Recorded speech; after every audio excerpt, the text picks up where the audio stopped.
Que a mí nunca me hablaron de caquexia y anorexia, ni cuando estaba en la carrera, ni cuando hice residencia de anestesia, porque pues eso realmente en ese momento no era importante. Y la empecé a ver cuando hice cuidado paliativo. ¿Y por qué es importante? Porque vamos a ver cuál es la definición de caquexia y sobre todo cuál es la fisiopatología para entender qué le puede dar a una persona que empieza en un proceso de caquexia. Pero lo que a mí me parece súper importante es el dilema que significa decirle a una familia que no se va a nutrir a un paciente. Es más fácil decir que no se va a ventilar a algo. Muchísimas veces cuando tenemos pacientes con dificultades respiratorias, nosotros llegamos a la conclusión que este paciente, a pesar de que tiene todos los parámetros de una falla ventilatoria, no lo ventilamos. Lo sedamos, le hacemos una sedación paliativa y el paciente fallece en su casa o en el hospital. Hacemos sedaciones paliativas en el hospital o en la casa. Ahorita tenemos dos pacientes, tenemos una paciente con una masa gigante a nivel de esófago que está comprimiendo tráquea, que ya empezó con una dificultad respiratoria severísima. Una persona ya mayor, esta no es una persona joven, ya empezó con una dificultad respiratoria severísima. ¿Qué es lo que tenemos que hacer con esa paciente? Fuera de hablar con la paciente y hablar con su familia y empezar a subirle los opioides. En este caso, los opioides son los medicamentos que utilizamos para disnea y empezamos a subir opioides, empezamos a subir el 25% de los opioides adelante. Para disnea empezamos a mezclarles benzodiazepinas y empezamos a dejamos en la casa para la crisis de disnea midazolam que se lo aplican los familiares. ¿Ok? O sea, pónganse ustedes a pensar, le dejamos morfina y le dejamos midazolam a la familia para que se lo aplique en el momento que necesitamos para ese paciente. Y si se sigue deteriorando, le ponemos un goteo de midazolam con morfina, o sea, hacemos una sedación paliativa. Recuerden, y esta es otra cosa súper importante, ¿cuál es la indicación de una sedación paliativa? Así como cuál es la indicación del antibiótico, cuál es la indicación del anticonvulsivante, cuál es la indicación de una sedación paliativa. Primero, ¿qué es una sedación paliativa? Ok, una sedación paliativa es un procedimiento en el cual yo coloco una serie de medicamentos con el objeto de que el paciente pierda conciencia y no sufra por un síntoma que es refractario. La indicación de la sedación paliativa es un síntoma refractario. Esa es la indicación de una sedación paliativa. ¿Y qué es un síntoma refractario? Un síntoma refractario es un síntoma que tiene una persona que ha sido manejado por las personas idóneas y con la mejor evidencia, y a pesar de eso el síntoma no cede. Entonces, ¿qué significa? Y con una patología específica. ¿Qué significa eso? Que si una persona tiene una disnea por una masa, como en este caso, con una obstrucción alta, si la persona tiene una disnea porque estaba comiendo en el mesón y se come el pedazo de carne y empieza, a nadie se le ocurre decir que es una indicación de una sedación paliativa. ¿Okay? Ese es un síntoma. Es un síntoma refractario si nadie le hace nada. ¿Listo? Pero ese síntoma no está siendo, o sea, ese síntoma es por una causa diferente y esto no indicaría una sedación paliativa. ¿Listo? Un paciente asmático que llega con una dificultad respiratoria, no le vamos a dar una sedación paliativa, no le vamos a poner una sedación paliativa porque el manejo para ese paciente es otro. Un paciente con úlcera de pulmón, un paciente con un úlcera de ovario que tenga una ascitis gigante que le haga un proceso restrictivo, un paciente que tenga un CA, o de pulmón, o que tenga un CA de tráquea, esófago, etcétera, y que ya se haya venido manejando esa disnea, que se haya manejado por personas expertas, con la evidencia que hay, y no veamos que esto mejore, y va deteriorando cada vez más, y la frecuencia respiratoria, los tirajes, la saturación, la cianosis, todo va incrementando, tenemos la posibilidad de proponer una sedación paliativa. ¿Ok? Entonces, la indicación de una sedación paliativa es un síntoma refractario. Sedación paliativa no es eutanasia. ¿Utilizamos los mismos medicamentos? Sí, podríamos utilizar los mismos medicamentos. La diferencia entre sedación paliativa y eutanasia es la intención. Ustedes cuando aplican una eutanasia, ustedes buscan que el paciente fallezca. La intención es que el paciente fallezca. En una sedación paliativa la intención no es que el paciente fallezca. La intención es que el paciente no sufra, que pierda conciencia para que sea su misma enfermedad la que lo lleve a deteriorarse. ¿Ok? Podemos hacer sedaciones paliativas intermitentes. Si necesitamos que el paciente, si viene el hijo en 3 días, y necesitamos y la paciente dice, bueno, listo, cédenle, pero yo me quiero despedir de mi hijo. ¿Listo? Cuadramos la dosis, la sedamos intermitente para que logre estar un poquito más alerta y se despida del hijo. Entonces nuestra intención no es que fallezca. Entre los medicamentos que a veces se utilizan en los protocolos de eutanasia es potasio o relajantes musculares. Nosotros no ponemos en una sedación paliativa un relajante muscular, porque no nos interesa que el paciente deje de respirar. ¿Ok? Entonces ponemos benzodiazepinas, ponemos opioides, que también se pueden poner en eutanasia, pero la intención es diferente. Y es importante que ustedes lo entiendan, porque a veces las personas dicen, un momentico, pero es que lo van a dejar sufrir ahí, pues háganle una eutanasia si lo van a dejar sufrir ahí. ¿Sí me entienden?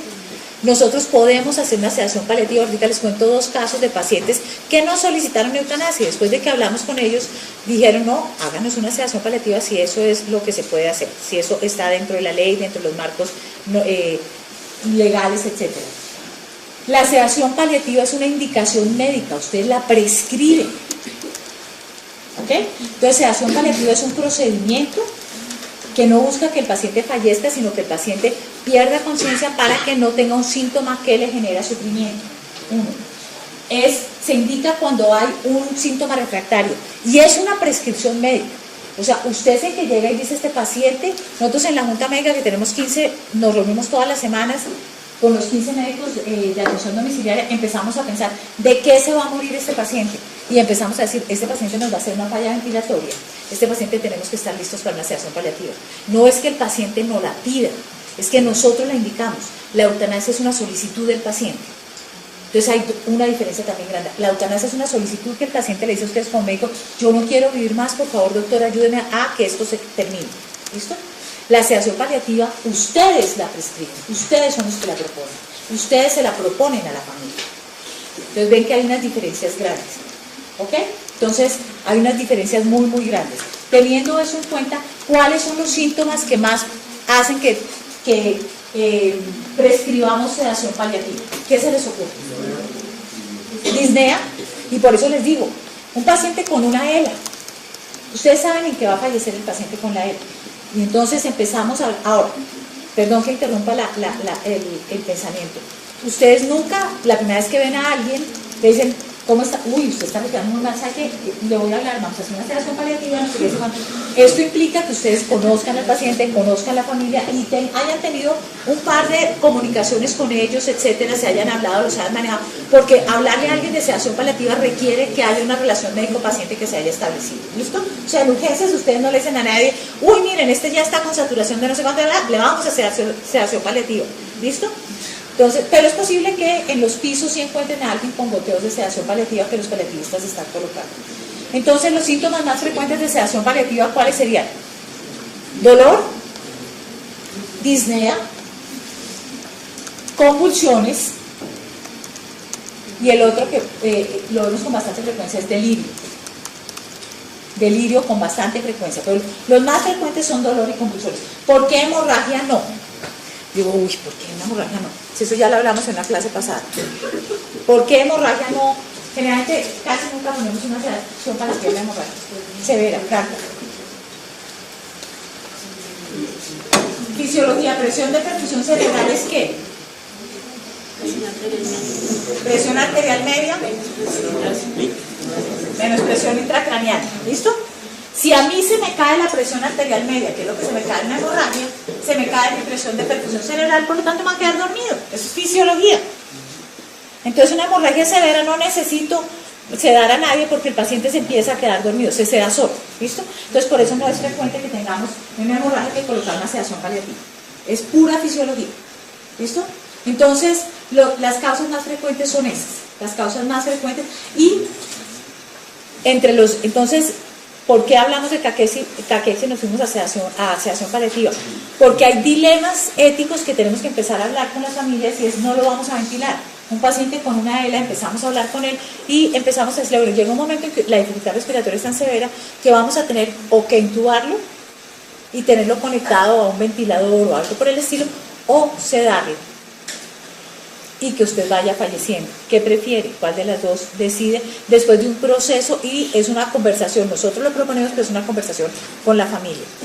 Cuando estamos hablando de no nutrir a alguien, es tal vez la conversación más difícil, decirle a alguien cuando las personas empiezan a perder la vía oral, lo que nosotros haríamos sería póngale una sondita y aliméntelo por la sonda, o hágale una gastrostomía o póngale una hiperalimentación parenteral. Esas son como nuestras tres opciones. ¿Cómo lo va a dejar así? Si es una persona aguda, con un trauma o algo por el estilo, ustedes lo hacen. Si es un paciente crónico que va a terminar generando un deterioro mayor, así les parezca extraño, va a ser una conducta que puede no ser pertinente y no estar adecuada. La semana entrante van a tener ustedes al doctor Restrepo con nosotros, y como les mencionaba en una última oportunidad con el doctor Restrepo, en algunas de las clases teníamos una confrontación amistosa en relación a si los pacientes con demencia se nutren al final de la vida o no. ¿Y ustedes qué opinan?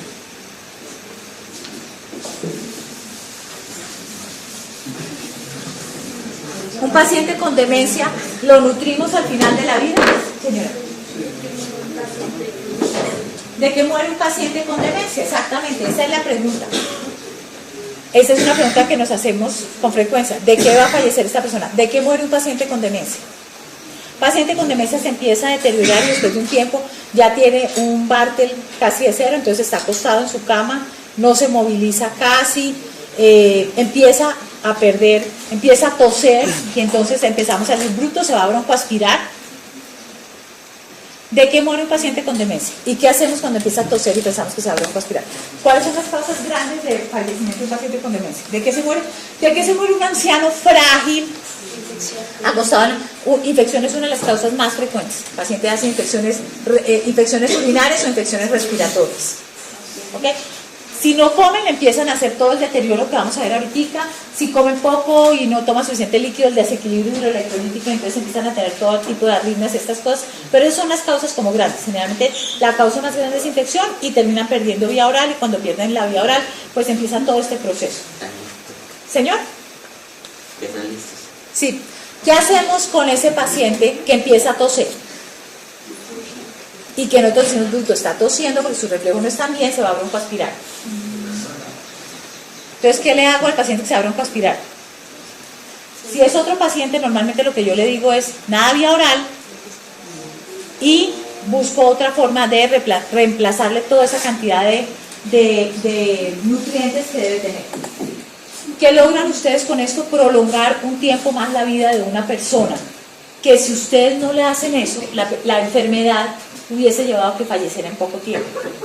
Entonces eso en últimas puede convertirse en un ensañamiento terapéutico, en que nosotros nos ensañamos a que esa persona siga viviendo y nutrimos a una persona que normalmente su evolución de la enfermedad la hubiera llevado a fallecer, porque así es como mueren muchos de los pacientes con demencia, porque dejan de comer.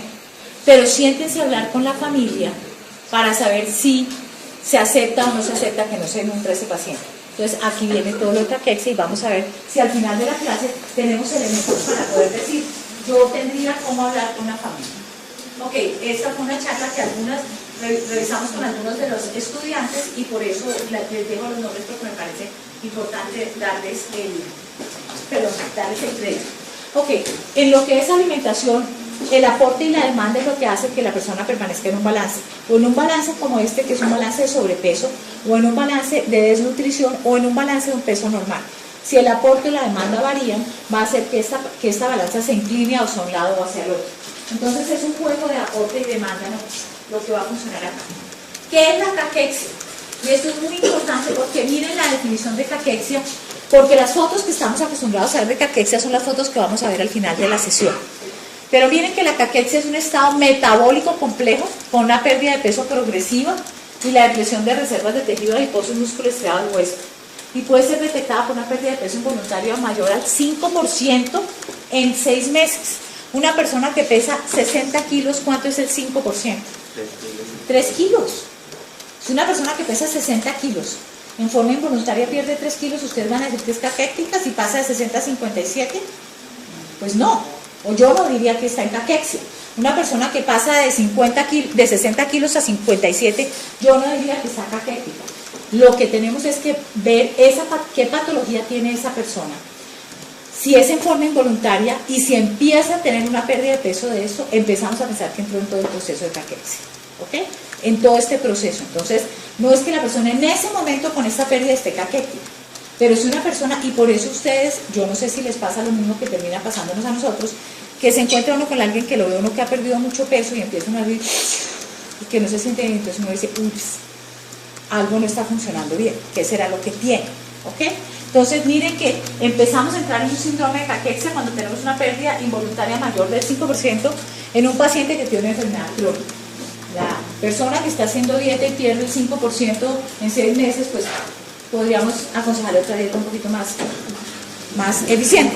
Pero en este caso es una persona con una patología crónica que empieza a perder. Y esto no es solo cáncer, como ya veremos más adelante.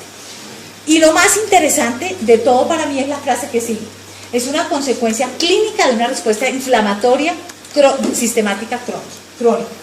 O sea, si ustedes van a ver, y esto es lo más interesante, la mayoría de las patologías crónicas las estamos asociando a unos procesos inflamatorios. O sea, la mayoría de las patologías crónicas, desde el Alzheimer, ya hay una cantidad de teorías que el Alzheimer es una patología inflamatoria. El cáncer de base, hay muchos estudios serios que hablan de patologías inflamatorias.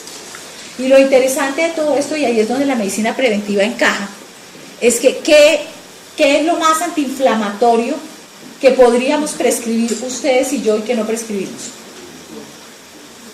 Una buena alimentación y ejercicio. Es lo más antiinflamatorio que podría existir. O sea, en vez de estar, son mucho más inflamatorios las verduras que los aires. Entonces, toda esta medicina preventiva que trata de evitar enfermedades crónicas y que habla de estilos de vida saludables, está perfectamente de la mano con lo que están empezando a encontrar en la causa de las patologías crónicas. Las patologías crónicas en su gran mayoría tienen una base inflamatoria. Y por eso la prevención de las patologías crónicas, cuando hablan de estilos de vida saludables, en que hablan de nutrición y ejercicio, van de la mano con prevenir estas enfermedades crónicas porque son antiinflamatorios. ¿Ok? Entonces, eso es súper interesante. Y vamos a ver que esto es consecuencia de una respuesta inflamatoria muy, muy severa. Miren esto. ¿Qué pasa con el aporte y la demanda? Cuando una persona disminuye la ingesta de comidas y están invertidas las figuras, discúlpenme ustedes, ¿qué pasa en estos procesos? Si se disminuye la ingesta de comida, se disminuyen las reservas energéticas y se aumenta la tasa metabólica basal y se aumentan las necesidades a expensas del tumor, la persona empieza a tener un incremento y empieza, por un lado, aquí baja el aporte y por el otro lado aumenta la demanda. Entonces, cuando yo tengo, y por favor pónganme atención, no copien, yo se los mando. Cuando yo tengo un círculo, tenía que tener un balance entre aporte y demanda. Cuando mi aporte cae y mi demanda sube, yo entro en un círculo vicioso que no puedo salir. ¿Listo? Y eso es lo que pasa en la caquexia y anorexia y lo vamos a ir viendo. Mi aporte cae porque yo entro en un proceso de anorexia. Entonces, no como. Mi aporte generalmente es la alimentación. Entonces, yo empiezo a hacer, y ya vamos a ver cómo es que hago anorexia. Entonces, mi aporte cae porque dejo de comer. Y mi demanda sube, ya vamos a ver por qué mi demanda sube, porque me vuelvo hipermetabólico. Entonces termino en un catabolismo total. No recibo aporte y estoy teniendo una demanda gigante. Aquí empiezo en el proceso de anorexia, cuando mi aporte cae, hago mi anorexia y mi aporte cae, y empieza todo el proceso de lo que se llama la caquexia, que es cuando el metabolismo y la demanda sube. Yo puedo tener solamente caquexia sin anorexia, o puedo llegar al síndrome de anorexia-caquexia. ¿Ok? Puedo tener la mezcla de las dos. Puedo tener solamente este pedazo, que es solamente la parte de caquexia, que empiezo a perder peso, pero puedo tener el síndrome de anorexia-caquexia, que es cuando no tengo apetito y fuera de eso pierdo peso. ¿Listo? Pero fíjense que generalmente empiezo a perder el peso y todavía tengo apetito. O sea, si yo no tengo apetito y pierdo peso, suena muy lógico que si yo no como pierda peso. Eso no necesita pues una gran clase de fisiología. El problema es al contrario. Es cuando yo pierdo peso y todavía tengo apetito y después el síndrome se me vuelve en que por perder peso ya no tengo apetito. Y eso es lo que pasa. Aquí es al contrario. Ven y se los vuelvo a decir porque veo unas caras. Si yo pierdo apetito, voy a perder peso. Eso no tiene problema. Eso lo sabemos todos. Aquí en el síndrome de caquexia anorexia es diferente. Yo empiezo a perder peso. Y vamos a ver ahorita, el perder peso hace una disregulación de mi centro del apetito y todo eso, y hace que yo no tenga apetito. O sea, es el perder peso lo que hace que yo no tenga apetito. Y ahí es cuando se vuelve un círculo vicioso. ¿Listo? Entonces es al contrario. A mí nunca me hablaron de caquexia y anorexia, ni cuando estaba en la carrera, ni cuando hice residencia de anestesia, porque pues eso realmente en ese momento no era importante. Y la empecé a ver cuando hice cuidado paliativo. ¿Y por qué es importante? Porque vamos a ver cuál es la definición de caquexia y sobre todo cuál es la fisiopatología para entender qué le puede dar a una persona que empieza en un proceso de caquexia. Pero lo que a mí me parece súper importante es el dilema que significa decirle a una familia que no se va a nutrir a un paciente. Es más fácil decir que no se va a ventilar a alguien. Muchísimas veces cuando tenemos pacientes con dificultades respiratorias, nosotros llegamos a la conclusión que este paciente, a pesar de que tiene todos los parámetros de una falla ventilatoria, no lo ventilamos. Lo sedamos, le hacemos una sedación paliativa y el paciente fallece en su casa o en el hospital. Hacemos sedaciones paliativas en el hospital o en la casa. Ahorita tenemos dos pacientes, tenemos una paciente con una masa gigante a nivel de esófago que está comprimiendo tráquea, que ya empezó con una dificultad respiratoria severísima. Una persona ya mayor, esta no es una persona joven, ya empezó con una dificultad respiratoria severísima.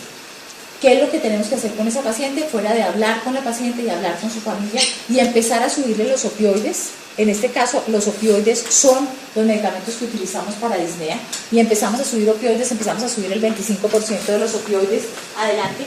Para disnea empezamos a mezclarles benzodiazepinas y empezamos a dejamos en la casa para la crisis de disnea midazolam, que se lo aplican una serie de medicamentos con el objeto de que el paciente pierda conciencia y no sufra por un síntoma que es refractario. La indicación de la sedación paliativa es un síntoma refractario.